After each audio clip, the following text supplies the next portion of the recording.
Hello again. Today I'm going to show you how to do an I-cord bind off. This is the piece from my last video. This is the loopy I-cord cast on. And I'm going to show you how to do a regular I-cord bind off. Unlike the cast on, this does not leave extra yarn between the knit piece and the bind off. It's hard to see here because it's black yarn. But I'm going to show you in pink, that should be easier to see. What we're going to do is you need 3 extra pegs next to your knitting. We're going to cast on 3 stitches. Just regular cast on, doesn't really matter how you do it. Those are going to be the I-cord. And we're going to knit this like a regular I-cord, only with every row we're going to knit with it 1 stitch of your knit piece. So in fact we're decreasing by 1 every row. And if you do it that way, the I-cord looks like it's been knitted sideways. So. Like always with an I-cord, we're only going to knit in one direction, so we're not going to do this back now. We're going to skip right ahead to this back. But with the first row, we're going to decrease right away. So I'm going to move the first stitch of the I-cord, it's this one, over to the last stitch of my knit piece, and then I'm going to move these 2 as well.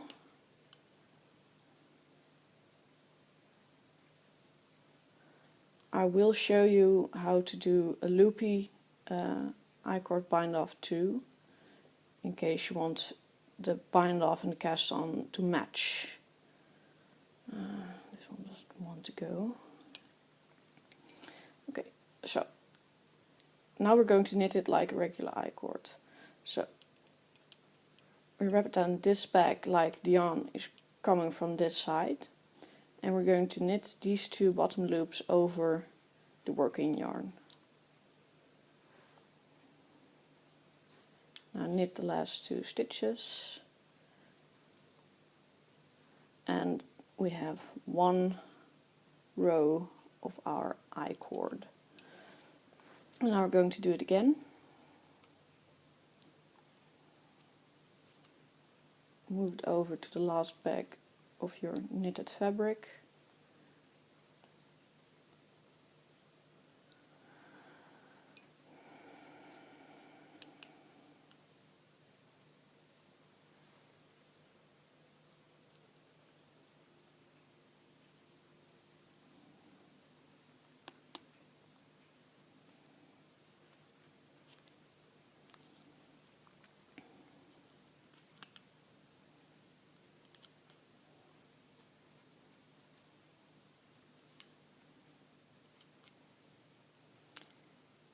And then knit it like a regular I-cord.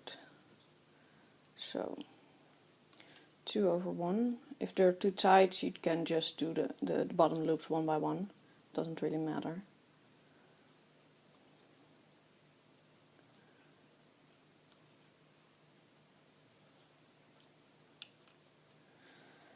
And repeat the process until you only have 3 stitches left. And those will be the 3 I-cord stitches. And then you bind those 3 off. So I'm going to show you.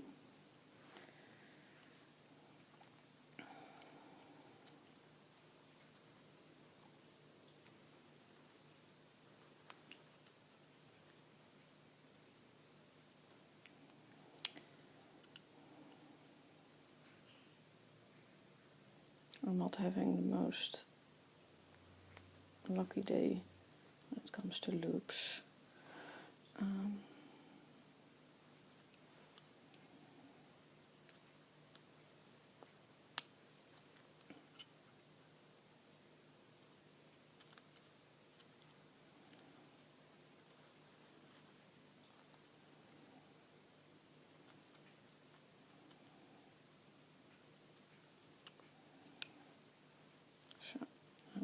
knit them.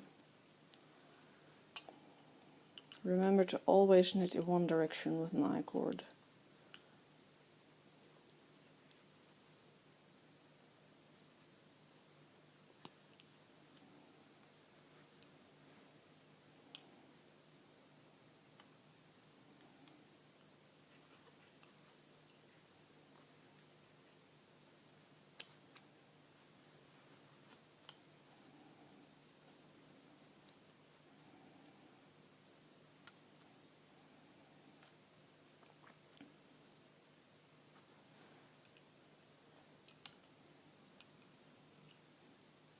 Remember, you should act like the working yarn is coming from the knit side of your fabric. So don't knit it like this, but knit it like this. Almost like an incomplete E-wrap.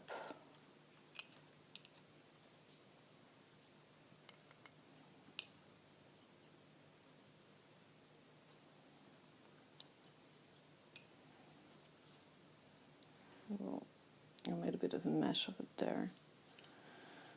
I'm going to get that loop back.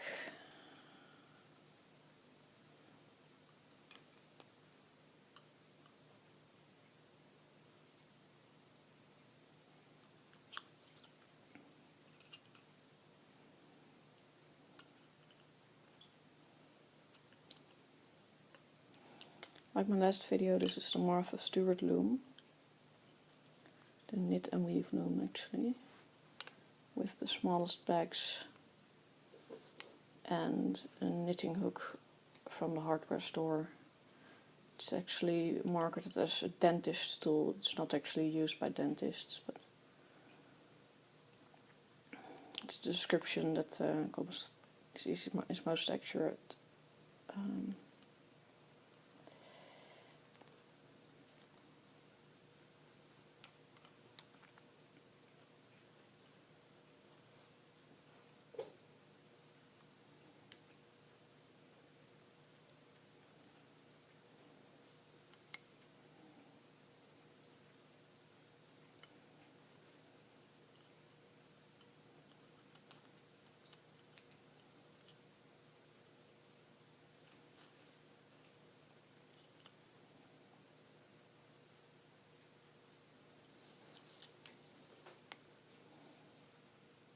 Only 3 rows to go.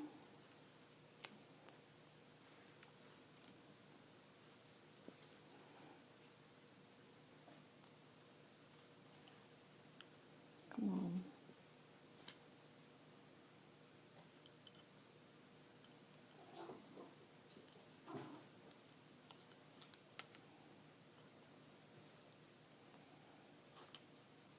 Damn it.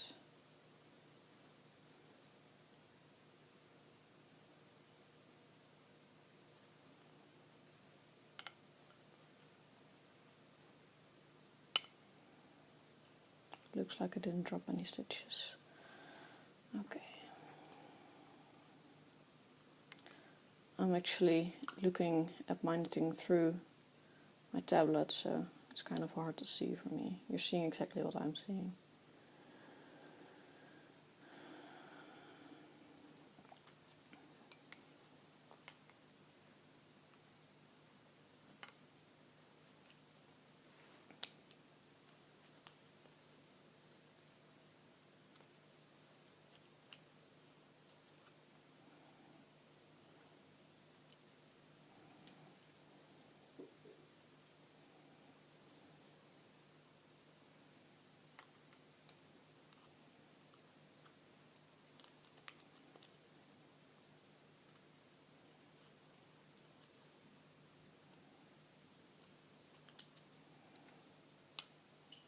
The last row.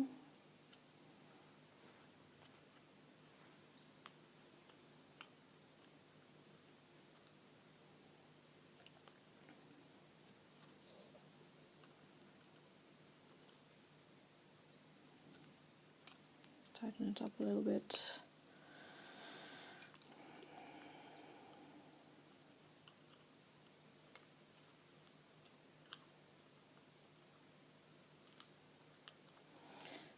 now we only have the 3 I-cord stitches left. All the other stitches are bound off. For the best looking finish, you're going to bind them off in the I-cord order. So we're going to bind off this back first, not this one.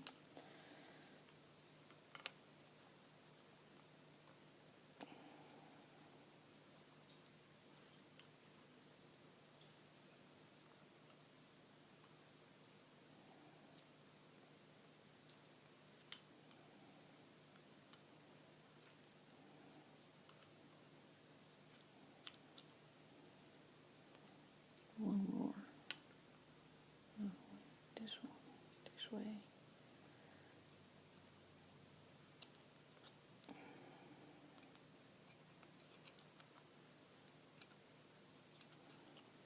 And now we have a finished I-cord bind off. It's actually looking better on the back on this one.